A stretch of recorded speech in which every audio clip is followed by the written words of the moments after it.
Bookclub no Kiseki. I am Sam Allman. I'm David Bernard Houck. I'm Matt Jorgensen. And the portion of Falcom's Kiseki series we'll be quote-unquote playing today is the remainder of the side content for Kevin game, Trails in the Sky the Third, covering the rest of the doors we haven't gotten to yet, with some exceptions.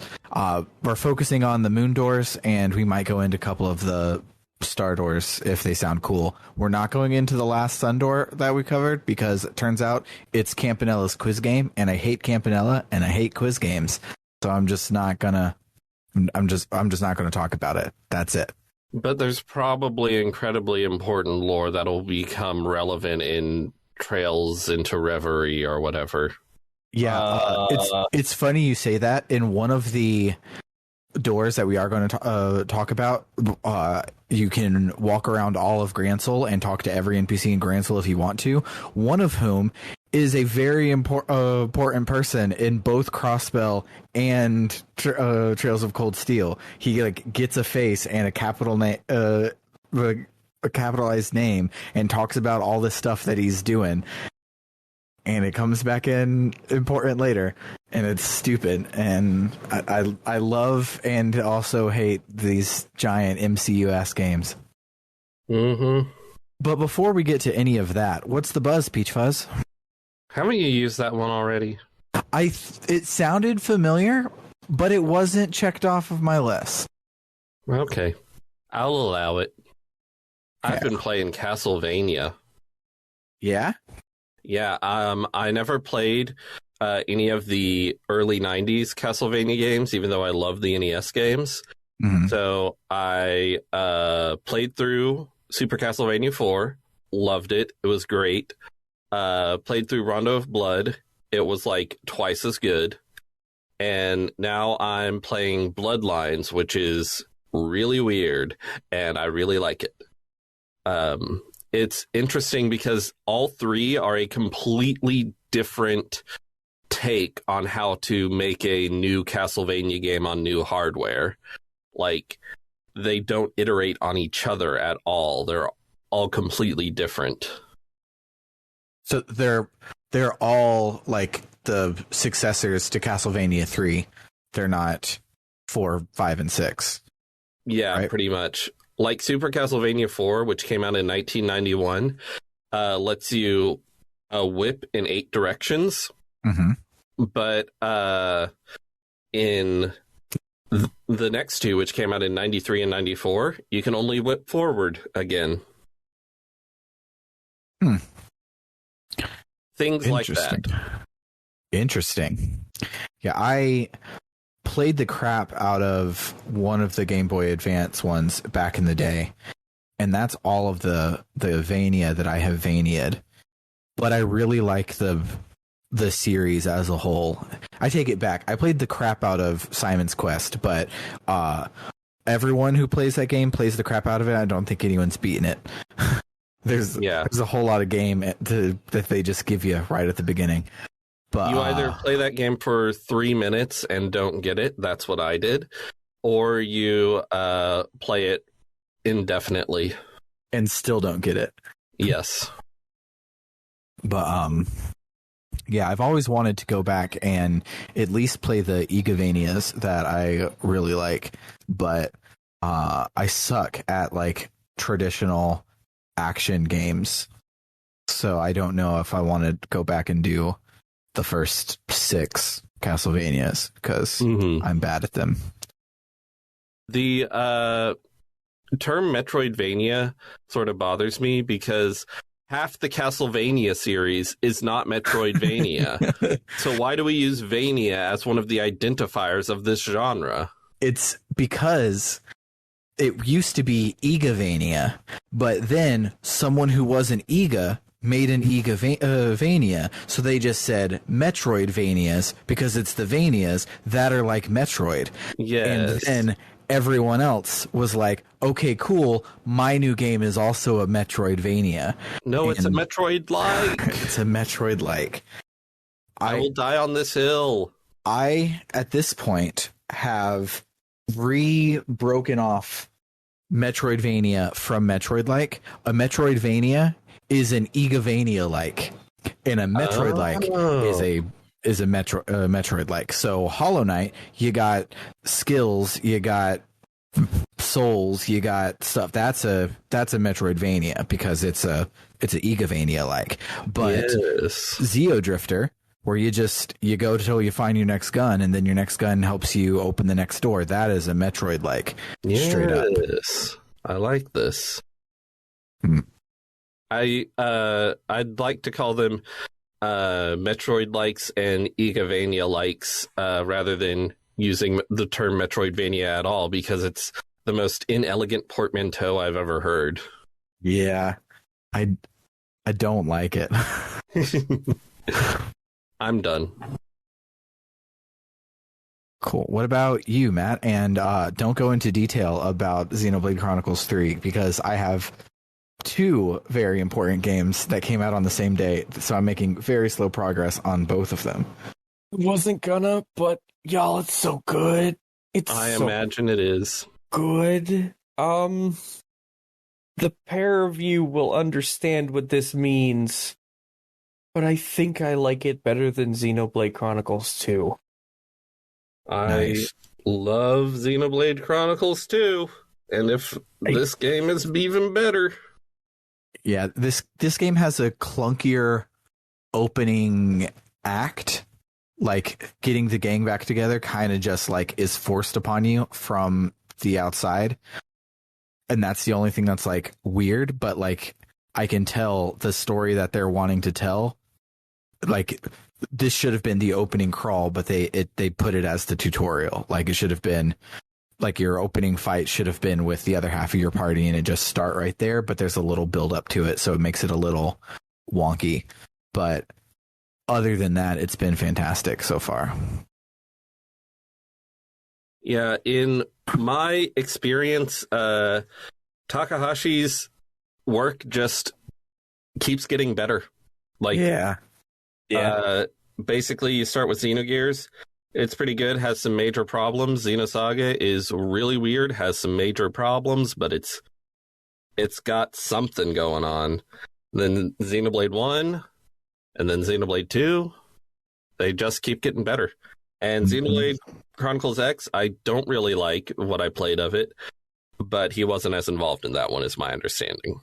Yeah, and I like Xenoblade Chronicles X for the opposite reasons that I like the rest of the Xenoblade series. Like, the Xenoblade series, it's all about plot and characters and pushing through and those sorts of things. And Xenoblade Chronicles X is a map game where your map has a lot of doohickeys on it, and you run to the doohickeys and you do the doohickeys, and it's a very pretty map that you're running around in, so it works for me.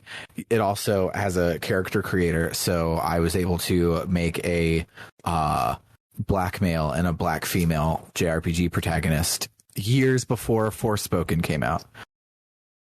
Also years before Xenoblade Chronicles 3 came out, in which you have a black party member that's not Barrett or Saz, and it's real good. But other than that game, and also Digimon Survive, if you're playing it, Matt, what are you been up to? I actually haven't started it. I was going to start it tonight, but then I took a nap instead. So I'll be starting it tomorrow. I also made the mistake of, funny that Bernard mentioned Castlevania. I bought the Advanced Collection on Switch. Nice. Because those games are good. I played a lot of one of them at some point, and then I found out much later that the Shaman King game for Game Boy Advance is basically the same thing, and I loved that game. So I figured, okay, I'll give this a try. And then I bought Mega Man Legacy Collection because I was just I had a gift card, and I was in a mood for old games. I'm really bad at Mega Man. Real bad. Just it's hard. Terrible. I think Mega Man is the one series that has the biggest difference in how much I love the series. It's like one of my top 5 series. but I'm real bad at all of them except for Mega Man Legends, and that's because it's a Zelda game. So I do real bad at all things Mega Man, but Yeah, I love it. I have decided for myself that I want to finish one before I turn. Ooh, I can't say 30 anymore, can I? Well, let's push it back to 35. I want to finish a Mega Man game before I turn 35. Nice. Do Battle Network 1. It's easy and 10 hours long. You can do it. I believe in you. Oh, I didn't know Battle Network 1 was 10 hours long. I might have to play it. I don't know if it's 10 hours long, but it's like not much more than 20. Like it's very, very short, very fast. You basically have like 8 dungeons because 8 robot masters. And there's that Battle Network collection coming out. Yeah. At some point. I'm gonna be all up in that because I love the Battle Network games. Shout outs to Frank Cifaldi because it's his people, the Video Game History Foundation's for-profit arm. They've been doing all the Mega Man collections, and he easily could have made a like 6-game collection for Mega Man Battle Network and just have 1 through 6. But no, it's all 15 games because you have all versions of all of the different games because they started Pokemoning there at the end. And so you have different colored versions for all of the different games. And he just dumped them all on there because why not? And that's cool. Very, very much museum mindset, which is what I want for a lot more companies to be doing with their legacy collections, is to be like, oh, hey, you want a Dragon Quest V remake? Well, we're going to include the Super NES and the DS and the PS2 2 version just so you can see them all type thing. And he's doing that with Battle Network, which is fantastic. There's some really cool not that there isn't really cool collections out already, but like, have you looked at the I believe it's called the Cowabunga collection for TMNT?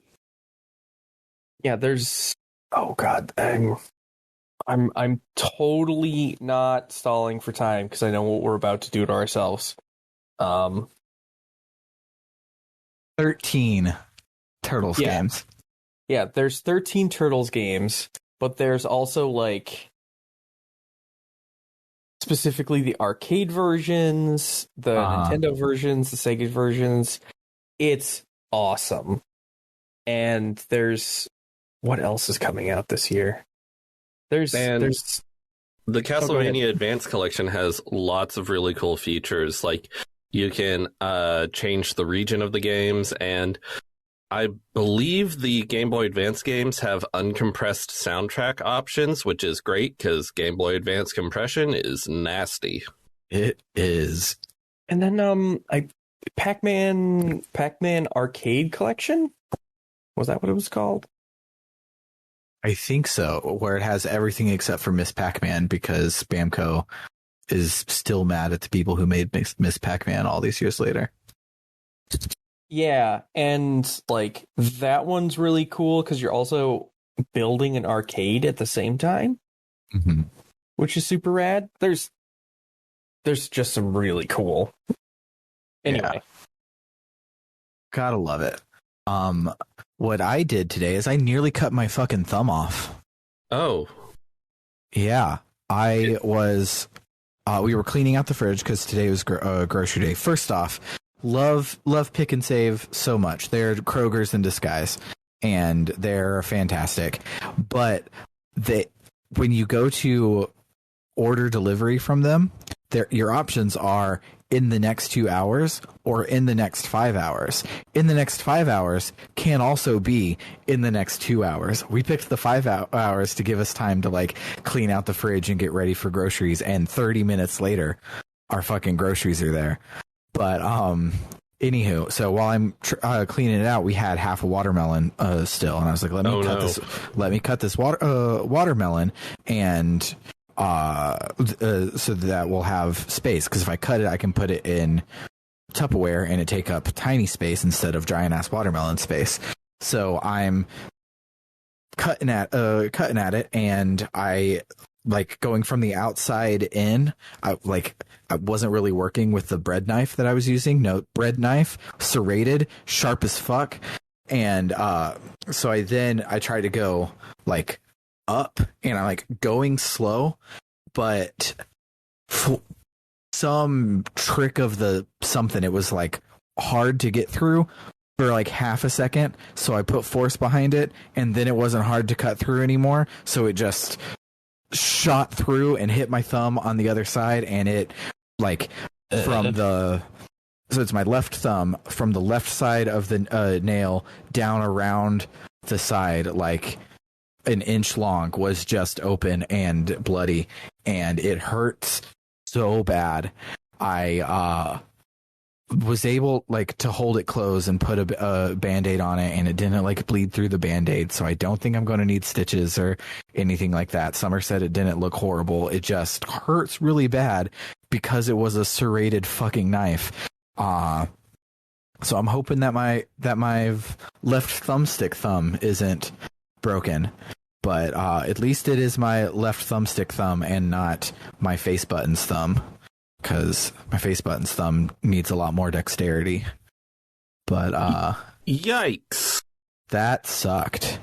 But speaking of controls and controllers, so the Steam Oh, I thought you were transitioning into the game, and I was going to say, luckily you only need the face buttons for this part of the game, but you go ahead. Yeah, so the Steam Deck is a PC, right? And PCs have this really cool thing where you can mod the games that you play on it. So at the same time, Nexus Mods has released collections where you can just say, I want all of these mods that this person plays with, and then it just downloads all of those mods for you. So I got the top rated collection for Stardew Valley called Stardew Valley Very Expanded. So it's Stardew Valley Expanded, which adds a whole ass city and a bunch of new NPCs. On top of that, it adds Ridgeside Valley, which is a whole big ass city with a bunch of new NPCs. It then also adds East Carp, something like that. East Scarp, something, I don't remember, but it's a beachside town that is really huge and has a bunch of new NPCs, and it's like a whole ass like sequel to Stardew Valley, and I can play it on the Steam Deck. The only thing that sucks is loading your save literally takes over 10 minutes. Wow. For some reason. I think it's because the Linux version is really easy to mod, and it syncs up nicely to the game on the Steam Deck.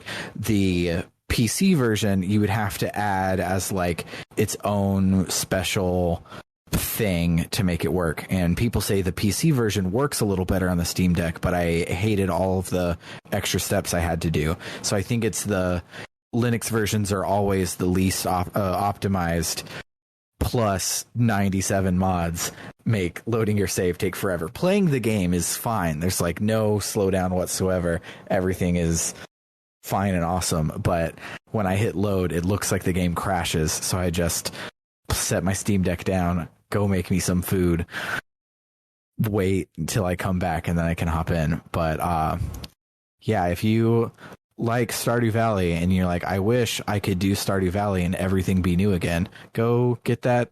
Like, if you just go to Nexus Mods, click on Stardew Valley, click on the part where it says collections, it'll be the very first one. It's the highest rated for a good reason, and it's fantastic. I have been really enjoying it. Speaking of things I really enjoyed, the rest of this game besides this week. So let's listen to some Kevin music and talk about some not Kevin plot. Yes, some specifically Kevin does not appear in this episode plot.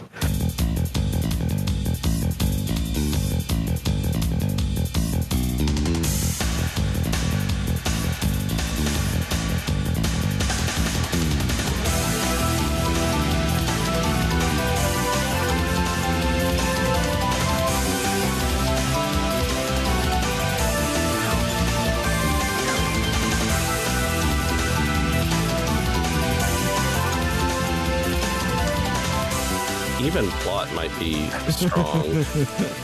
A strong word. All right. So first chunk we're going to be talking about is the Moon Doors, starting with Moon Door 1, which we played half of in our very first week. And this is the second half of it. So to get the second half, you have to bring Agate back with Tita to the door, and then we can see the rest of it play out. Agate steps off of the airship in Zeiss, and he apparently has come back to Zeiss once a month to eat with Tita and her grandfather because he promised her that he would, which is cute. But once he steps foot off the dock, he gets, like, the screen flashes white, and he says he gets a horrible chill down his spine, but I'm sure it's fine. So, back at Russell's lab, Tita and her mom and her dad are all working on the weapon to rival Metal Gear, and they've nearly finalized the prototype. Tita's mom says that they should do a combat test because they have the perfect guinea pig coming to dinner tonight. And Tita's like, Mom, I tell you all the time, Agate is a good person. We just bonded on the road and he takes care of me. And her mom's like, the sinner must be punished with death, and runs off. Meanwhile, Agate is like, wow, I'm super early for dinner. Maybe I'll check in with the guild, see if there's anything they need help with. But when he steps through the door, he feels like he's in danger. And at the counter is Erica Russell. And she says, I never dreamed my target would come wandering in nonchalantly while I was making the necessary preparations for his execution. But that makes things easier for me. Now I can tell you what I want directly. We've prepared a most perfect place to die for you over at the Central Factory. So come along. There's not a moment to waste. And he's like, what the fuck? Are you trying to kill me? And she's like, no. I just put in a request at the guild. And he's like, to kill me? Because they would never do that. And she's like, no, it's to test the capabilities of the Metal Gear by using them against a bracer. And if he just happens to accidentally die, then oh well.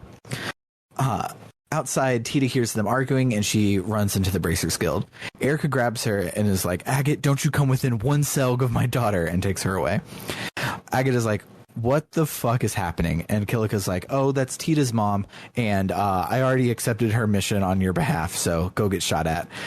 So you get to walk around as Agate and talk to everyone in Zeiss if you want to, and eventually you make your way up to the roof with Tita's dad, who asks Agate if he trusts Tita.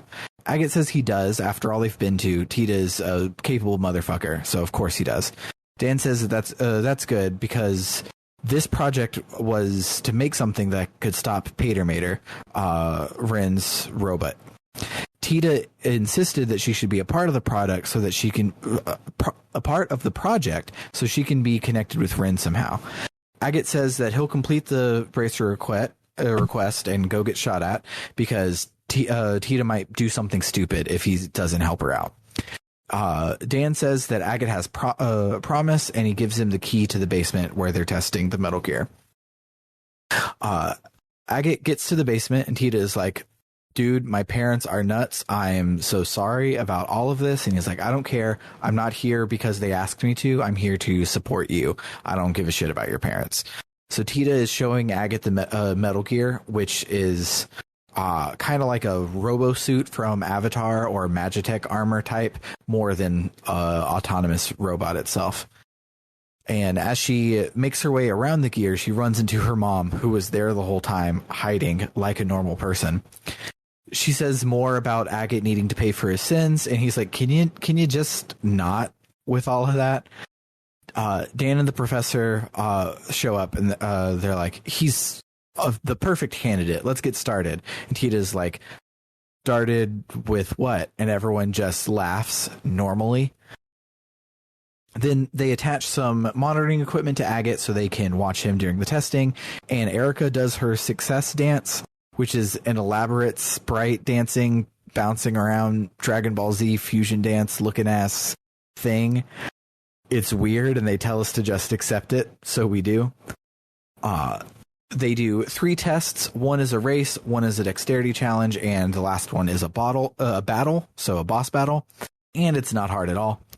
You come out of the boss battle, and Erica is mad that she didn't get to kill you, and so she starts looking for another way to kill Agate, but Tita is stuck inside of the Metal Gear, and she can't get out. It starts to go haywire, so we have another boss fight that's harder, but still not hard. After the second boss fight, Agate jumps in and cuts Tita out of the machine before it explodes, but just before it goes to explode, it rears back and beats the shit out of Agate, who takes the hit because he's like huddled over protecting Tita. After the robot gets disabled by Dan, Agate is knocked out cold, but Erica and Tita are safe. Tita runs over and cries over her spilled agate and says how she never should have gotten involved or gotten agate involved, etc., etc. And Agate wakes up to say, "Give it a rest. My head is pounding enough without all of your belly aching."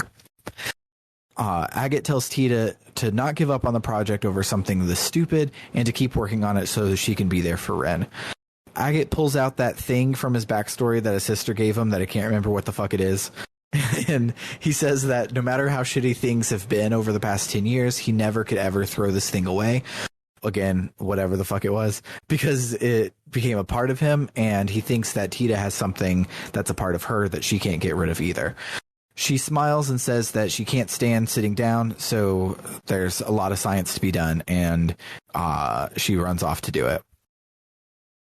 Tita's parents seem to accept Agate just a little, and they invite him back to dinner, where Erica still tries to kill him, and it's funny. The reward for this door is Metal Gear, which makes Tita into a badass. So if either of you didn't do this door and you just read it on the LP, go hold down the speed button and skip through it as fast as you can and get it. It's a craft, so when you're in it, you can't use arts and you can't use Tita's normal crafts, but it like doubles all of your stats. So it makes her into a big ass badass. And nice. It's really cool. That's right. So yeah, definitely go and do it.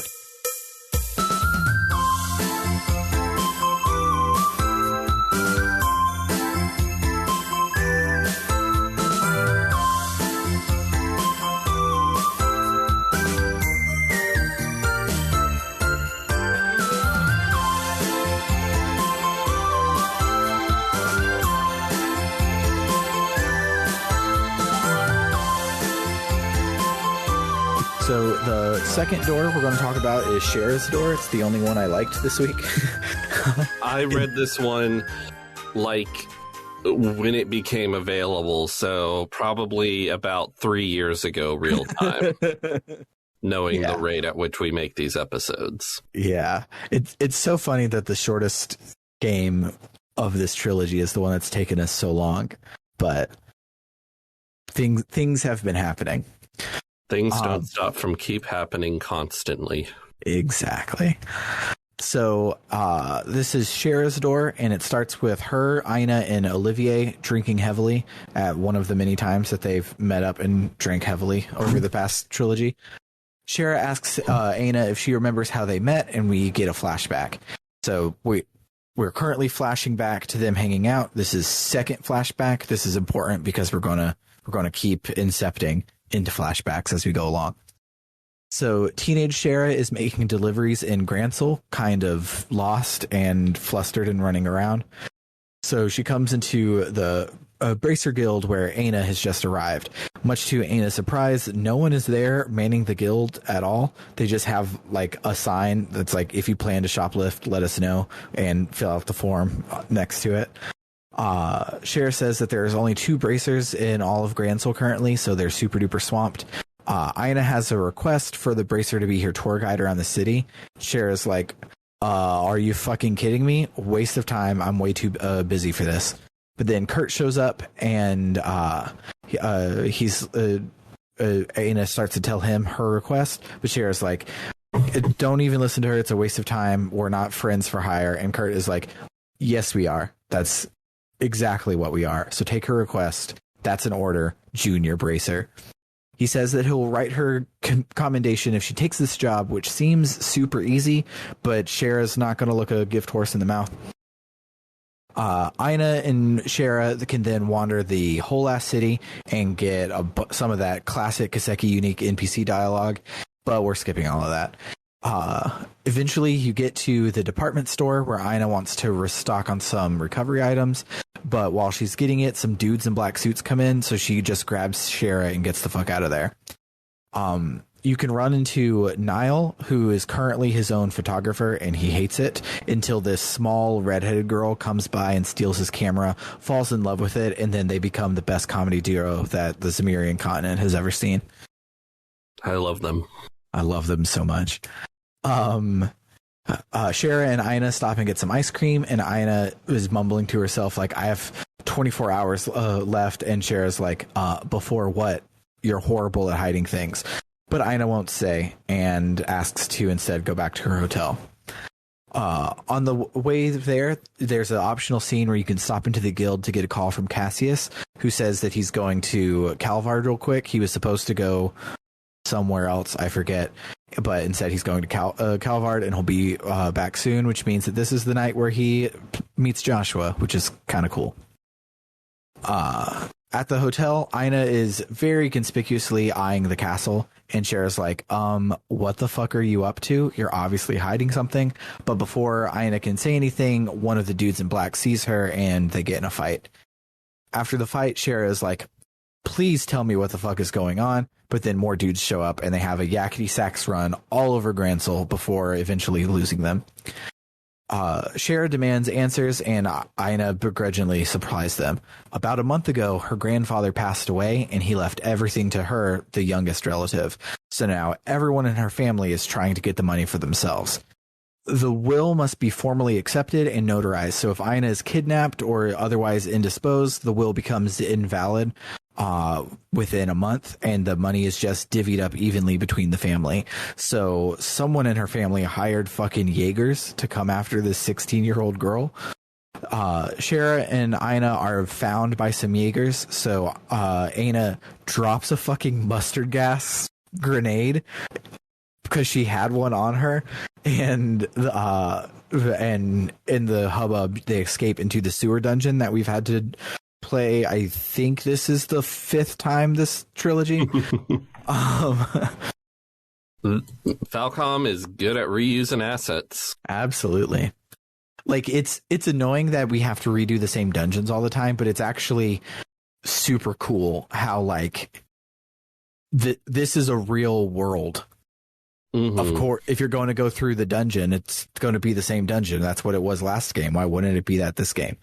And it makes it really cool. I really like it. Yeah. But I hate this dungeon, though. Why can't we redo any of the good ones? So along the way, Shara remembers something, and we get another flashback. So we're 3 flashbacks deep now. I liked this part, and I don't want to paraphrase it, so here's a dramatic reading. The entire town smelled like a rotting open drain and was reviled, even for a slum.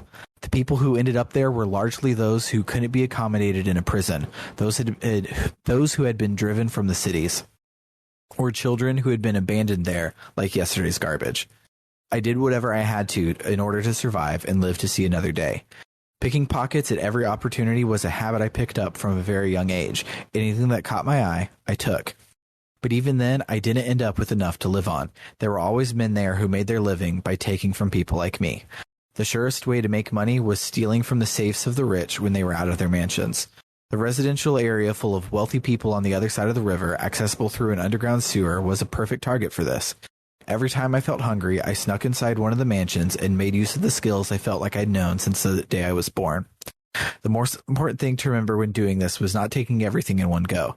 Instead, the key was to take only a small amount each time, enough to get by, but not enough for the mansion's owner to notice that anything was gone. With a simple piece of wire, I had access to enough Mira to live for a couple more weeks. Before I knew it, I was doing it every day, building up a stockpile of money instead of simply taking what I needed in the short term. And boy, I paid the price for it. I had it all taken from me by the men of the slums and ended up being kicked and stomped on until I coughed up blood. Everyone did what they did, or they said they did as much anyway, so that they could keep living on. Always pretending to be desperate as an excuse to live by any means, but always taking the easiest road they could find. The town I lived in was devoid of energy, but full of filthy people like them, and like me. Again and again, I thought about giving it up. Again and again, I said to myself that I wanted to stop, but I couldn't do it. I hated myself for what I was doing, hated the fact that I couldn't stop. It was because I didn't want to return to that life that I ended up becoming a bracer. Because if I didn't, I was scared I would end up right back where I was. The troop had saved me from that place and it had made me into a respectable human being. But when I lost them, I was afraid. One thought stood out above all the rest.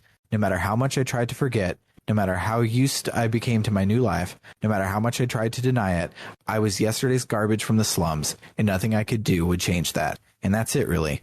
One day, I'm sure I'll end up returning there. That's why I need to be strong, to stay strong. What job I do doesn't even matter. Anything I can pour my heart into that'll let me live an honest life is fine.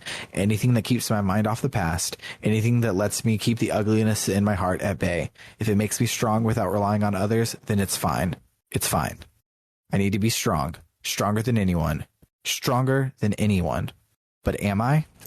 Am I really doing all right in my new life? Am I really getting stronger? Am I, Lucy? Love it. Yeah, that's real good. I liked it a lot.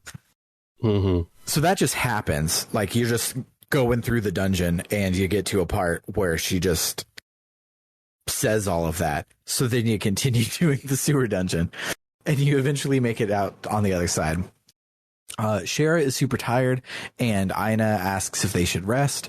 Shara notices that Aina isn't tired at all, which is sus, but they don't ever bring it up, so that's just a thing about Aina, I guess. They decide to push on to the guild hall, but then they see some Jaegers running around that they can't get past, so they hide in this empty house nearby. But because the Jaegers are now patrolling, they don't have an opportunity to get back out, so they rest for the night in the empty house. Shara asks her what the fuck is going on, and Aina says that everything she said earlier about her family and her inheritance and everything is true, but that the notary she needs is in the admin room at the castle, so she just needed to get there. She didn't need a tour. She just figured the tour would eventually take her to the castle. She didn't outright ask for an escort because she didn't want to share her backstory with anybody because she can't trust anyone when even her own family has been trying to kidnap or kill her. Shara promises to take her to the castle, and the next day they do just that. But at the castle gates, they're surrounded by Jaegers, and it doesn't look good. Shara tells Aina to make a run for it and claim sanctuary at the castle, and Shara's going to stay behind and fight off like 12 dudes at once. But right then, Kurt shows up to be a badass, and he fights 12 dudes at once. So Aina and Shara run off into the castle. When she gets there, Aina runs into her uncle, who was behind the whole Jaeger attack, and Aina kicks his ass. She had mentioned earlier that her whole family was evil bitches, but she could believe that her uncle was a good guy deep down, and of course he's not. Shara convinces the castle guards to actually do their job and protect the capital, and the guards head off to help Kurt round up the rest of the Jaegers. Inside the castle, Aina signs the necessary paperwork to become filthy fucking rich, and then she promptly donates it all to children's welfare because rich people shouldn't exist. That night, Shara has officially became a senior bracer because Kurt's letter was apparently the last one that she needed. Kurt says that now that she's a senior bracer, she's like the face of the Bracer Guild, so she needs to stop drinking as much, so she can't just constantly be getting plastered. She says, yes, sir, and Aina laughs. Kurt says that the Jaegers had approached Aina's uncle and not the other way around, so there's some wiggle room if she wants to get some leniency for him, and she says that she'll request leniency in the morning. Kurt leaves, and Shara asks Aina if she'd like to drink with her, and legend has it that they're still drinking to this very day. I don't remember what you get for that one, but it's not very good. I think you get like Eagle Eye or some bullshit.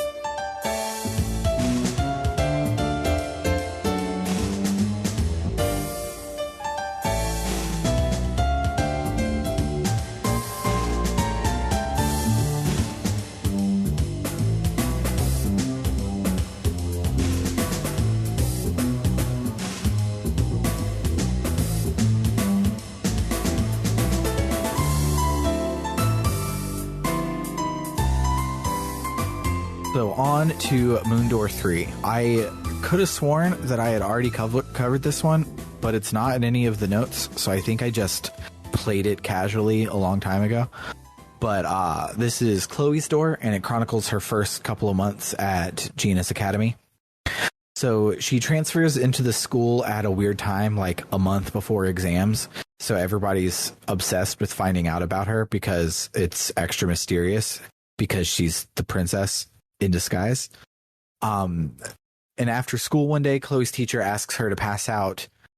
She says it's a credits sheet. I don't know what the fuck it is, but she has to pass something out to everybody in her class, and they've already left for the day.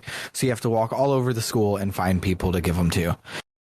Eventually, you run into Jill and Hans, who are looking for the student council president. He's slacking off, and he's hiding somewhere, and they can't find him anywhere. So Jill and Hans offer to help Chloe pass out the papers while they go to look for Hans, but Chloe says no, and she wanders off by herself. Jill says that Chloe keeps to herself even in their dorm room, and she wishes that they could get closer. After Chloe finishes passing everything out, she runs into the student council president, whose name is Lecter. They talk for a bit, and he asks her to join student council because the work is super easy, that it counts as playing hooky, but she doesn't answer him. She just excuses herself to go back to the dorm. The next day, Jill and company are still looking everywhere for Lecter. Chloe helps them find him by using Sieg to fly up and look for him, but Sieg can't find him, so he's inside somewhere. So we have to walk all over the grounds again looking for him. How many fucking times have we walked all over the Genus Academy grounds looking for something or something? I don't know. It pisses me off. I am sick of this academy. Yeah, but when I was going through it, I was just speeding through it because I knew I was going to be writing the notes off the Let's Play anyways, and trying to figure out what the fuck it wanted me to do while I wasn't even reading everything was horrible. It was pixel hunting to the nth degree. There was at least one spot in this door where it didn't tell you what the goal was. Yeah. You just, Chloe, I forget what exactly point it is, but Chloe's just like, glad I'm done with that. And then you get control over her, and it's like, well, what is she doing now? Yeah. Hate it so much. I'm glad we're going to a different country next game. We don't have to come back to these same places anymore. We eventually find Lecter in the auditorium slacking off. Jill and Hans scold him and take him back to their duties. About a month or so passes, and it's exam time, and Chloe aces her exams, and everyone is jealous of her. The student council goes to meet, and Chloe tags along as an honorary member because she's the best Lecter catcher that they have. But Lecter's actually there this time. He's an asshole, and he's not doing his work, so it's still frustrating. But hey, he's at least there. After it's all over, he tells Chloe to go deliver a letter to the mayor of Rouen and leaves before she can say no. Chloe decides it would be easier to just do it instead of complaining, so she asks the dean for permission to leave, and she does so. When she gets to Rouen, Lecter is there anyways, after telling her to come to Rouen because he didn't want to, but he's just there to gamble at the casino. Chloe leaves him there and goes to meet Gilbert and the mayor. On her way back, Lecter had already been gathered by Lucy, one of the student council people who took him home. Chloe goes for a walk on the way home and runs into that ugly ass kid named Clem from the orphanage. She escorts him home so that he'll be safe. And when she gets to the orphanage, Matron Teresa recognizes her and is like, "Oh, it's been so long." Chloe apparently was raised in the orphanage before Queen Alicia raised her. Jimmy, I know you're going to be listening and you're going to pop off and say, of course, that they said it last game or something, but I don't remember if she's the actual princess or if she's an adopted princess. So be sure to tell us in the Discord and we'll make note of it next time or forget. But she was afraid of returning to the orphanage for whatever reason. But now that she actually came back, she remembered how much she loved it there. So she starts going there after school every day. Jill catches on that she's leaving constantly, and she asks her if it's a boy that she's going to see, but Chloe just says that it's the orphanage. Jill is like, oh, what a good girl, looking after those poor little old orphans like a brown noser. Chloe's like, don't call them that. I'm not a brown noser. You're a bitch, and storms out. Jill is like, oh shit, I beefed it with the only other lesbian at the school, and goes to complain to Hans about how much she blew with Chloe. And then Chloe goes out to mope about snapping at a friend when Lecter shows up. Lecter asks her why she's mad. She says that she doesn't really know. It's a big old tangle of emotions. And Lecter says that she must untie that tangle before she gets wrapped up in it even tighter. She's like, what the fuck does that mean? And he goes, I don't know, and leaves. Okay, I found the history of Chloe and the orphanage, and I believe it was definitely said, but Claudia von Auslese was born to Crown Prince Judas of Liberal, who died a year after her birth in 1187 when the passenger ship Eterna sank off the coast of Calvard. During the 100 Days' War, Claudia was separated from her escort and was taken in and raised by the matrons of Mercia Orphanage. And she was there for the duration of the war and several months afterwards, until she could get in contact with her relatives. Ah, okay. So she wasn't raised there as much as had 100 kick-ass days there. Yes, and a few months after. Sure. So, the next day, probably-ish, time jumps are weird in this store. It's like, what looks like you walk through a door, it'll be like, and then next month this happened, and it could have been right after. So, but the next scene, Jill follows Chloe to the orphanage where they run into each other. Jill apologizes, and Chloe says that it is she who must apologize. She was mad at Jill for calling her a good girl and they orphan poor little kids because she's an orphan too. So it struck a nerve, and she doesn't want to be seen as like a pitiful little kid. She wants to be seen as an actual person. Jill says that it doesn't matter why Chloe is mad that Jill said a dumb thing. Jill still said a dumb thing, so she apologizes too. Chloe asks Jill if she'd like to meet the kids, and she says sure, and they go and watch kids sleep like a normal person.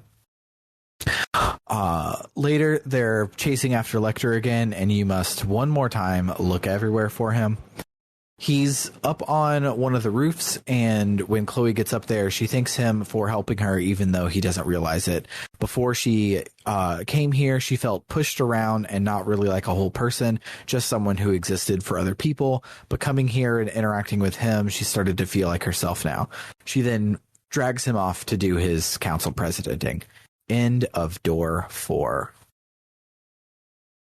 And just so you know, this took a while. This, like, even on the LP, this one took a really fucking long time. It's so long. Like, all the other ones are like 2 entries on the LP. This one is 4 entries on the LP. I mean, I enjoyed it. Jill was there, but you know. Yeah, Chloe is my favorite secondary party member.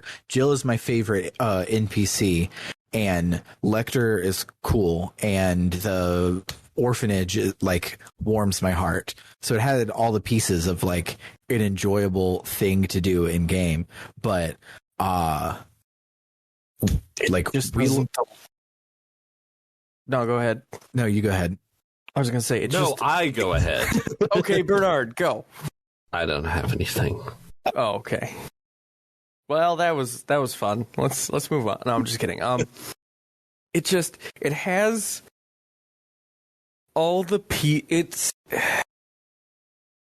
it feels like a small child creating a recipe. And I'm like, yeah, those are all things that sound good, but frosting coated spaghetti just doesn't. It just doesn't work.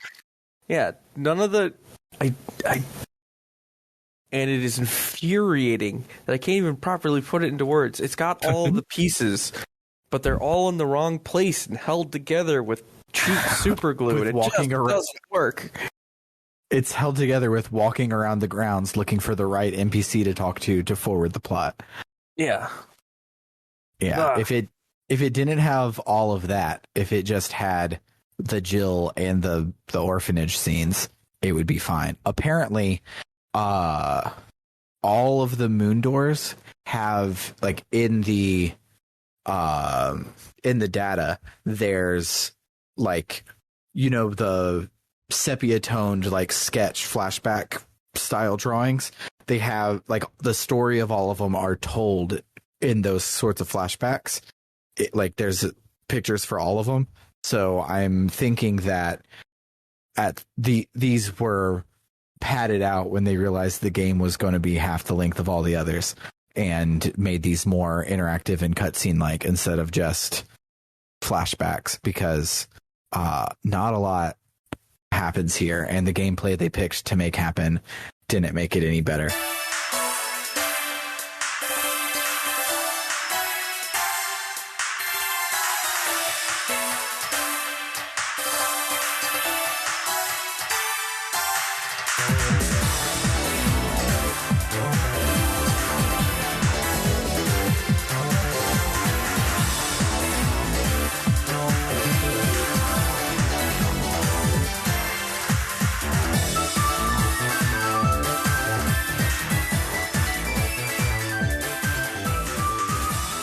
So now Moondoor 5. This one is really, really cute.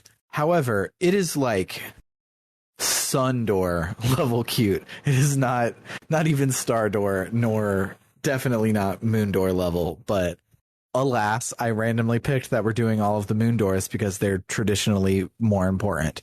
Although, you know, happiness stones are going to show up in Trails of Cold Steel 3. Yep. And be the MacGuffin and be super important. Yeah. I don't believe that's going to happen. I think this was completely pointless. The only thing that I think isn't pointless is that I think that this dragon was real and is the second dragon that'll be alive, and dragons might become more important down the line after we found the one surviving one last time. That's what I'm thinking. Yeah, I suppose that is important. But let's see how we get there, shall we? So this door opens on the orphanage, and the kids are getting ready for Matron Teresa's birthday. Mary, one of the kids who has existed this whole time, I guess, is our playable character for this time around. She's looking for Clem, and when she finds him, he tells her of a story he heard back in Rouen, that there apparently is a stone called a happiness stone that brings happiness to whoever has it. The shopkeeper says that he used to have one and tells Clem that he found it in the Crone Mountains. Clem tells Mary and the others that he's going to go find a happiness stone to be Matron Teresa's birthday present. Mary's like, whatever, and lets him run off. Her and Polly instead go to the beach to find something pretty for the matron. They find a gold chain, but not much else. So they go into Minoria Village close by to look for something more. The whole time that they're there, Mary keeps musing about the happiness stone, like the story that Clem said is like sticking to her. And she's like, man, it would be really cool if that was real and not fake. In Minoria, she asks if they sell happiness stones, and the person's like, no, but I've heard that up in the Crone Mountains nearby, you can find them when the sun hits the mountains just right, these hills sing. And right as he says that, Clem comes in and he hears that, so he tears off into the mountains where he could probably get hurt. So Mary and Polly run off after him. Like 2 feet into the mountains, for some unknown reason, Polly and Mary get separated, so Mary has to look all over to find her. Mary makes it pretty far into the mountains looking for her when she meets a baby dragon that's like 9 foot tall instead of a giant fucking 3D model. And the dragon and Mary hang out, and they like make a camp and are best friends, and they have a montage of being best friends, and it's adorable. But then Mary wakes up the next day and the dragon is gone. So she's like, I dreamed it. But as she's walking home, she trips and falls off of a bridge, and the dragon comes out of nowhere and saves her. And she's like, I didn't dream it. And the dragon says, but you did. And then she wakes up on the side of the road being prodded by Clem and the others, and no time has passed. They say that they were looking for party supplies, and they hadn't gone off actually into the mountains yet. But then when Polly couldn't find Mary, she came and got Clem and the others, and they got Grant the Bracer. He's been around this whole time. They got Grant to come and help them find her. So they were like, dang, we never actually found a present for the matron, but in Mary's pocket, she finds a happiness stone. So they put it on the chain that they found earlier, and they make the perfect present for the matron. The end. And just so you know, this took a while. Yep.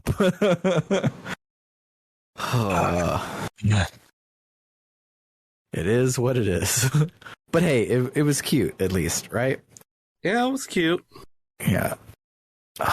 I liked the dragon. I did like the dragon. I liked the dragon a lot, actually. I could tell that the dragon was probably speaking in a Kansai accent, the way that he was written. Yes.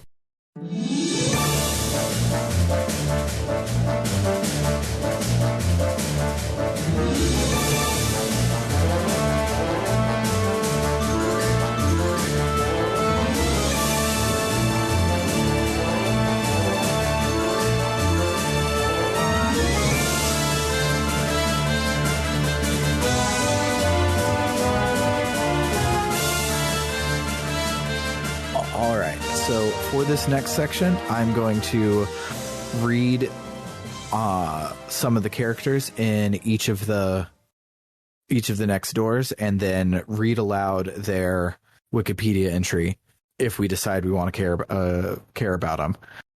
So the next door is Olivier and Mueller's door. Yes. Awesome. I figured we would, because we love Olivier. Let's get problematic. Hell yeah.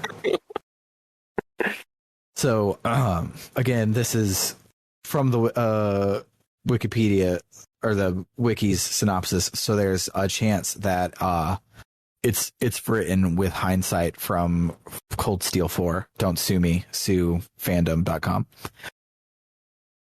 Alert to the machinations of Gileath Osborne and their homeland of Erebonia, Olivier and Mueller start their plans to oppose the Chancellor. They meet with Davil Cranag, Erebonia's ambassador, and obtain his support. Yeah, it is. And obtain his support. Olivier plans to start in Liberal and use the Arsail to start his campaign. Mueller cautions Olivier about his flamboyant actions and arousing suspicion, followed immediately by Secretary Lecter Arendel's arrival. That's right, that Lecter. Knowing of his... What? Yep.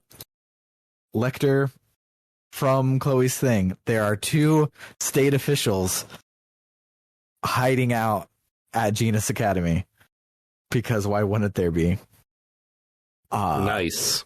There was like a throwaway line. Now, that I didn't think it was important because it never came up in Chloe's, where that the dean and Lecter were talking, and the dean, Lecter was like, "Oh, she's doing great. She's going to fit in soon," or something like that. Like he knew something, but that's why. So, knowing of his competence and loyalty to the Chancellor, the pair began to think that they should have prepared for him being Lecter. The following day, Olivier has an audience with the Queen and with Cassius Bright, who requests passage to Hamel for Estelle and Joshua Bright. They all discuss the Chancellor's power play and sending the tanks to Liberal and what can be done about Erebonia. Olivier consoles Chloe about her leadership skills and encourages her actions. To the surprise of all, Gileath Osborne himself arrives in Liberal and requests an audience, citing that he had some spare time and that this was nothing more than a cordial visit. Osborne exchanges pleasantries with everyone and requests a private meeting with Olivier. Olivier takes the opportunity to call Osborne out on the coincidental circumstances surrounding various annexations he has made in his ever-expanding influence and power. Osborne responds, stating Olivier is a national hero and requests that he work with him against the stagnant nobility and bring true reform. Olivier questions the Chancellor about his links to Ouroboros, which he doesn't deny, but says he's willing to use every resource at his disposal. Olivier declines to participate in what he calls the ever-strengthening storm. After the meeting, Mueller notices Olivier looks tired, and the latter wonders just whom he has now picked a fight with. Lecter meets with Chloe, and they discuss things that have happened since their time at the Genus Academy 2 years ago. Lecter explains that he's been with the Chancellor even before the Academy and does what he does he does what he does for fun before leaving. Osborne and Lecter discuss their own moves on their way back to Erebonia, with Lecter stating he may not be loyal forever. An announcement interrupts them, and it is signaling Olivier's passing on to the high-speed Arsail, where he shoots the rose and scatters petals, a gesture of his defiance towards Osborne, who accepts the challenge and looks forward to seeing how long the Prince can resist, which probably will come up in the Cold Steel games, which is all about Erebonia. I imagine. Yes. Stardoor 9. I think I already did. No, I must not have. It looked like it did. Stardoor 9. It involves Mayor Maybell, Leela, and Annalise. I swear I did this one. I don't know. No, I did not do this one, but I did do another one that involved these three characters. Weird. Weird that there's two. Yeah. But I do like Annalise. And it seems like it is about snooping on a romance and collecting. That sounds pretty pointless. It seems pretty pointless. We're going to skip it. No Stardoor 9. If you want to know what happens in Stardoor 9, you can go to kiseki.fandom.com. Or play the video game. That too. Stardoor 10 is about Ren and the Patermater. Ooh, I bet it's pointless and weird and fucked up. It looks like this is one that just is a document to read. Just talking about the Patermater. I don't care about the Patermater. I think I actually looked at this one because it's a mech and I can't not. Yes. It's fine. There's robot stuff in it. Yeah. Stardoor 11 is a series of theories as to who the Phantom Thief Boublanc is. God, don't say that name in my presence. But it looks cute, but I don't want to read it.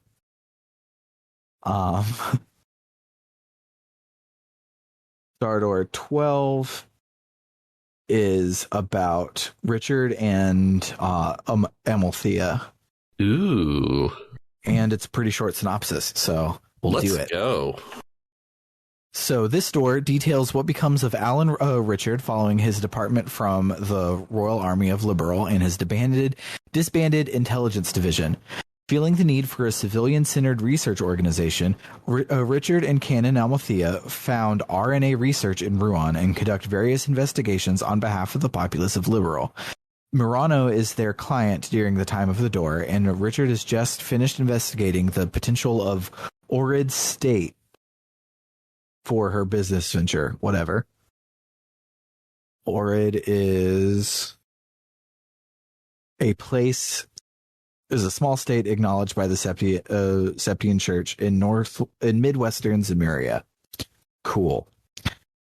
There's also news of the Red Constellation making a move in Calvard's eastern quarter, and Richard makes the head in that direction to gather some research. Richard receives a letter from an unknown figure requesting to meet in the Rouen dockyards. Richard discerns the truth of the letter and assures Cannon there is nothing to worry about before leaving. He heads to the dock where he meets a former member of the intelligence division who is still loyal to Richard's vision and demands to know why he left the army and seemingly betrayed his ideals. Richard explains his reasoning in new direction, which angers the former subordinate who cannot accept it. The subordinate storms off, citing betrayal, leaving a deflated Richard. Cannon, who had worked out what was going on, greets Richard in the rain, and they walk back together. She manages to lift his spirits.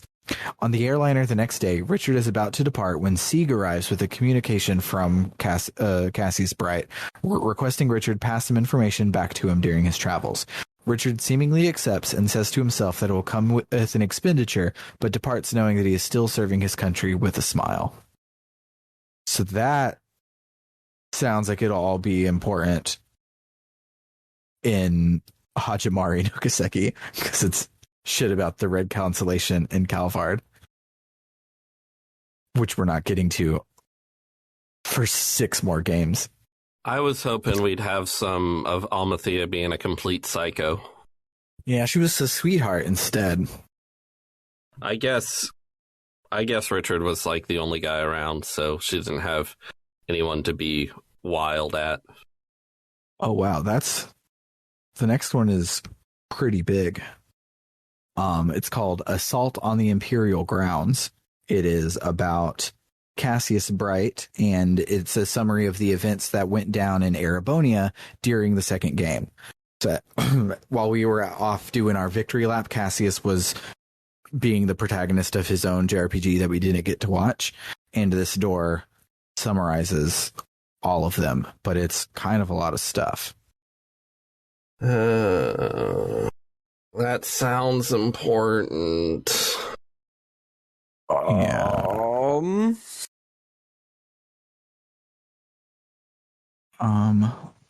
Maybe we put a pin in this. Yeah. Okay. So I've been trying to bite my tongue on some of these, but this one's isn't important. That's very helpful. It'll come up again later, so we can safely skip this one. Okay, cool. Yeah. Basically, because there's a little section that is like a synopsis of the synopsis. Campanella orchestrated the assault. As we know, it was only there to get Cassius out of Liberal while so that the game could happen without him. And Enforcer Leonhardt, aka Lawrence, aka Leyway, all were there fucking shit up, and a lot of things happen. But if it comes back up later, then I'm okay with skipping it because it's long. So then Star Door 14 unfortunately involves Campanella. It also seems kind of long. I was gonna say I kind of want to see what the Joker is up to, but it's not terribly long. Since we skipped so many, we can do it. So Star Door 14 is actually the final Star Door. It only can be opened after all of the other Star Doors, including Star Door 15. So we'll finish on 14. Let's see what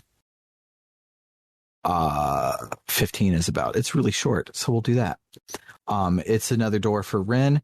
This door provides an insight into Ren's past, including her separation from her parents and subsequent use in one of the DG cult's lodges. What the fuck is the DG cult? Danganronpa. We will find out next game.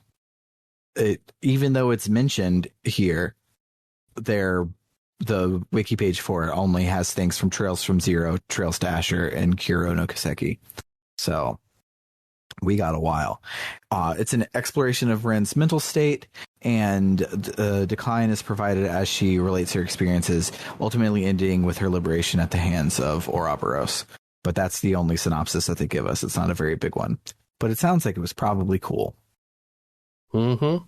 So, big revelation we just got. Ren's past is fucked up. Yeah. And we'll find out how fucked up in the next couple of games. More news at 11. Mm-hmm. So, yeah, the final one, Star Door 14, entitled Phantasmal Blaze. So, the synopsis is split up into two sections. The first one is called The Fall of the Liber Arc. In the aftermath of the events of Trails in the Sky, second chapter, Ouroboros's remaining forces watch as the floating city crumbles and falls from the sky.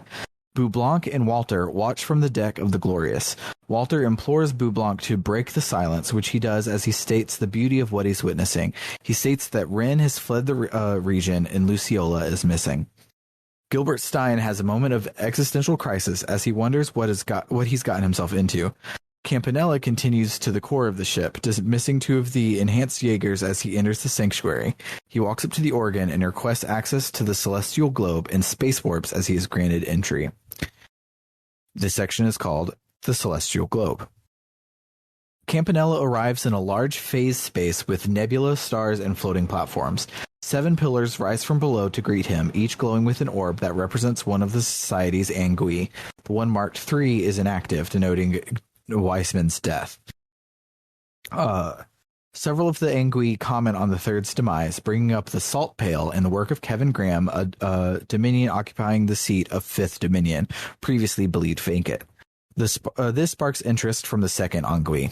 The conversation turns to Leonhardt as the 4th berates the 2nd for setting her sights on a new guy so soon. She states that he will never forget him, and the 5th angui brings up how he was the only one who could cross blades with the 7th.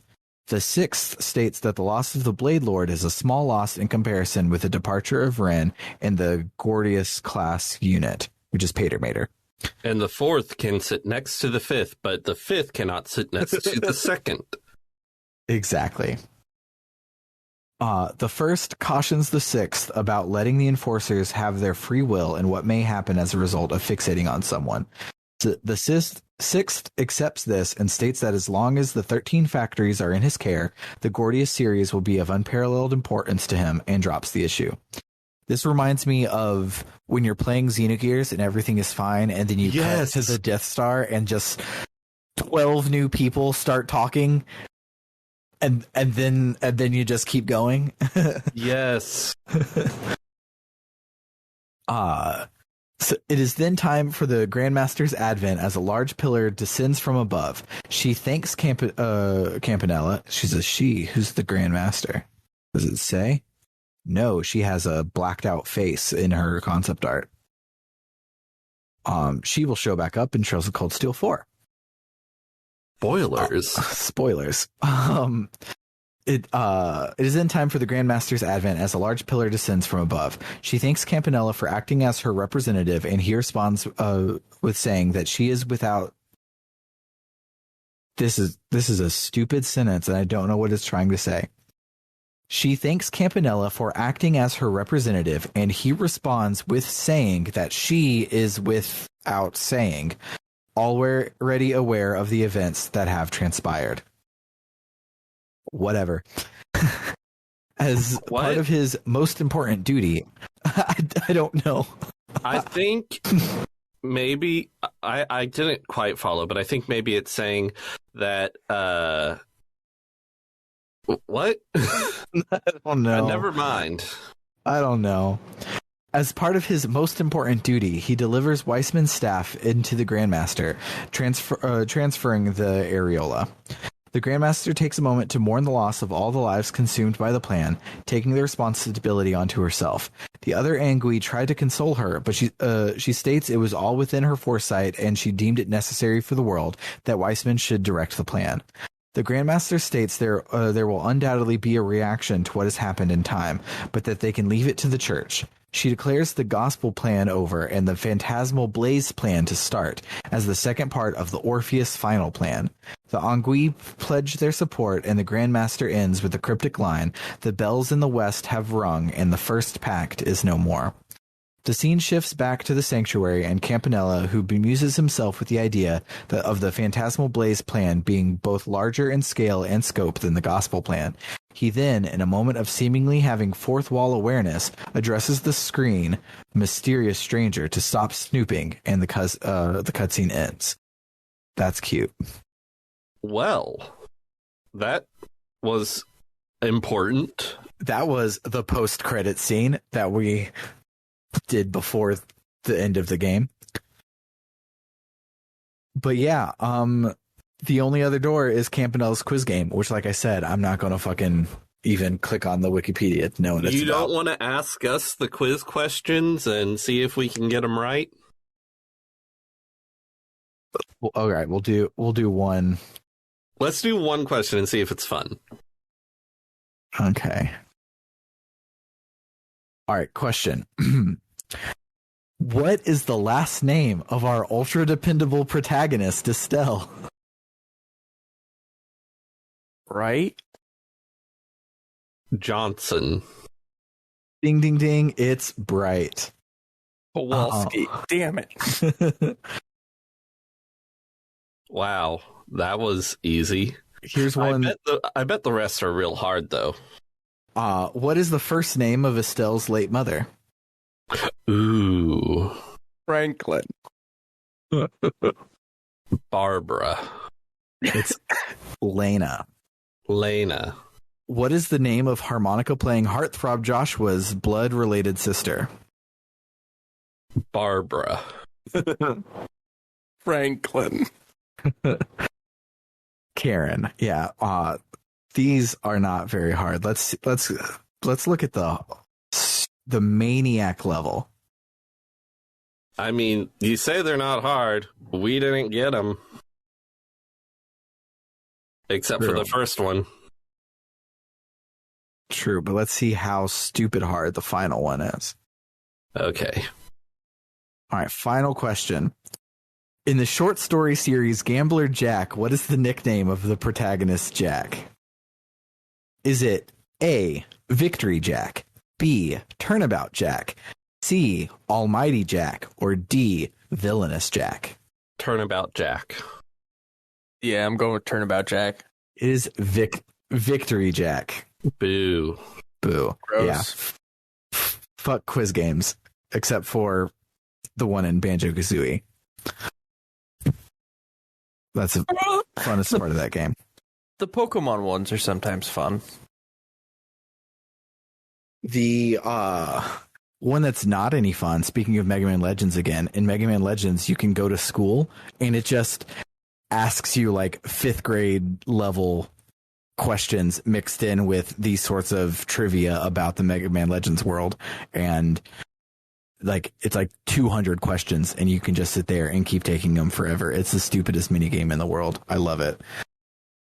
Interesting.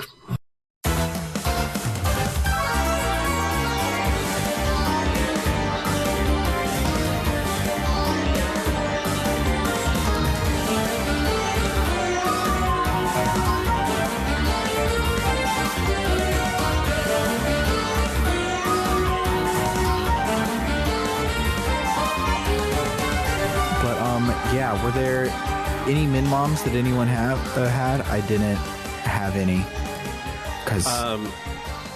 So I found I liked Chloe's Door. I did not like the pixel hunting, but I did enjoy it. Lecter was sort of an interesting character.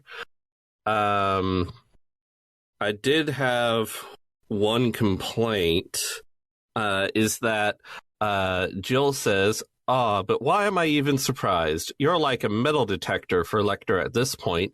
And she does not take the opportunity to call her a Lecter detector. Yeah. They refer to her only as a Lecter catcher the entire time. Missed opportunity. Yes. Brittany, if you're listening, shame on you. No, thank you, Brittany. You did fantastic. Thank you so much. These games so much are so wonderfully localized. And yeah.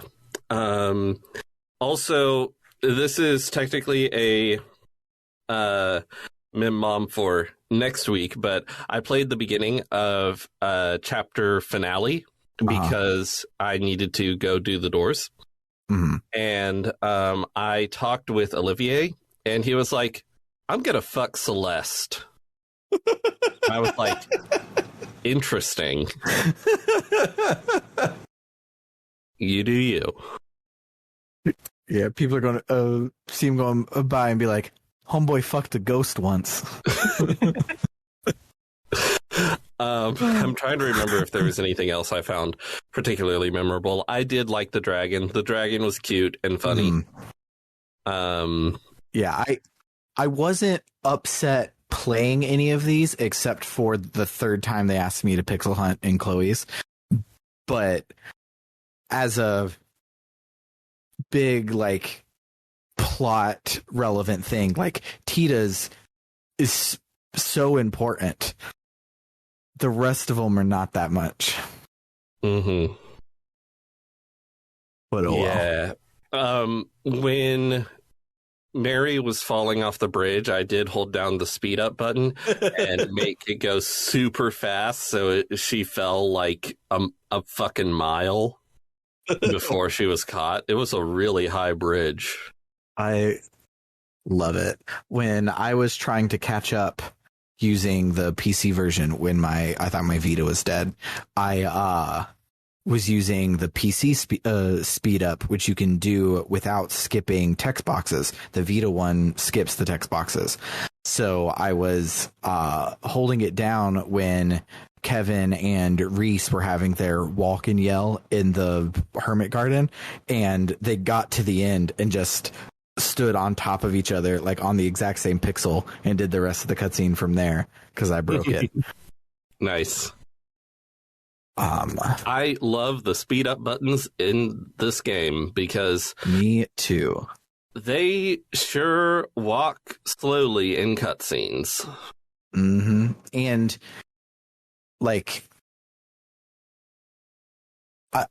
in a better, like, cinematography directed version of this game, they wouldn't care so much about entering and exiting rooms.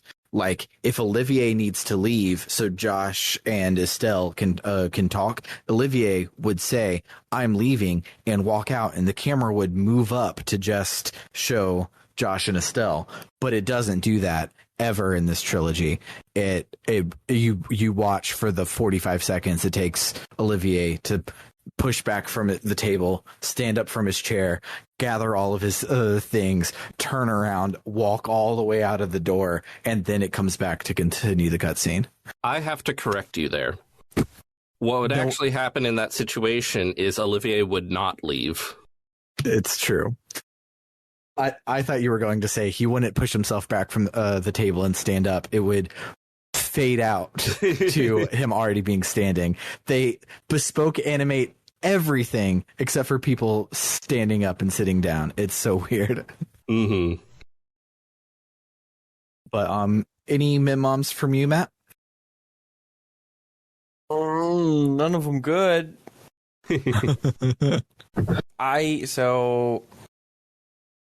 This is another one of those yes, but spoilers thing. So no, nope. I have none. Everything was awful. Never mind. Yeah, I really like that Stardoor 14, and it has me excited for the next thing, even though it's supposed to be a post-credit scene type. But I'm excited for the next 6 games. One of which we get to play like in 3 weeks instead of in 12 weeks like we were planning. Yeah, remember when we were going to have this big long break? Yeah. I mean, we did technically have it. Yeah. We just spread it out in the middle. Mm-hmm. But yeah, I think that'll do it for the week. So this series is a timed exclusive for our Ko-Fi supporters. So if you are hearing this in the podcast feed, come on over to rpgbook.club, where there'll be a few extra episodes waiting on you when you donate. By the time you hear this one, there will probably be one because we took a big long time off. But hey, come and get that extra one, you know?